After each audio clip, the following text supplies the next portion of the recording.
Well, you might remember Shelley Luther from the pandemic when the Dallas business owner went to jail for refusing to close her salon. And tonight, she's just weeks away from starting an entirely new role. Some credit Luther for single-handedly pushing Governor Abbott further to the right politically. And weeks after being elected to the Texas House, she sat down with our yall-itics team. Say what you want about Shelley Luther, but don't assume you know her just from the headlines. A lot of people don't know we raise kangaroos, and so this was, I know. You're sort of a collector of animals, aren't you?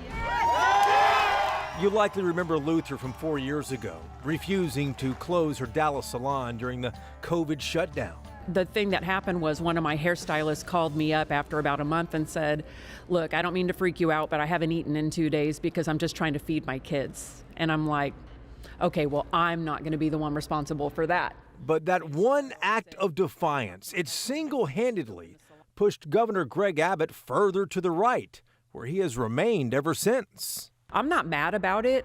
I'm really not, because he was in a situation himself. Like he wasn't, like I wouldn't have wanted to be him either, trying to feel like he was trying to protect his state and the people that live there. But you recognize that your act changed him politically. I do. I recognize that. Luther is on a special episode of yall-itics this week. Voters are sending her to Austin now to represent Sherman and Denison in the State House. Luther told us why she wants a private meeting with Abbott about what happened during COVID.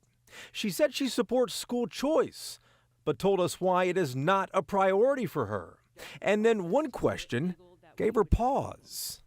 What kind of challenges do you expect to face in Austin?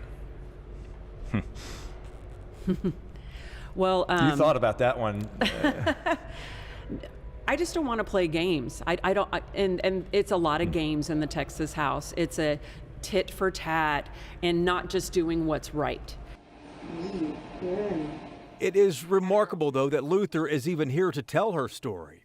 She suffered a brain aneurysm last year. I will tell you, it changed me as a person. I don't think the same way. I don't sweat the small stuff. But I'm also more compassionate. This is a revealing episode about a woman you only thought you knew. Our podcast with Shelley Luther, it's out now. Look for yall-itics wherever you get your podcasts, or watch our conversation with her on WFAA+.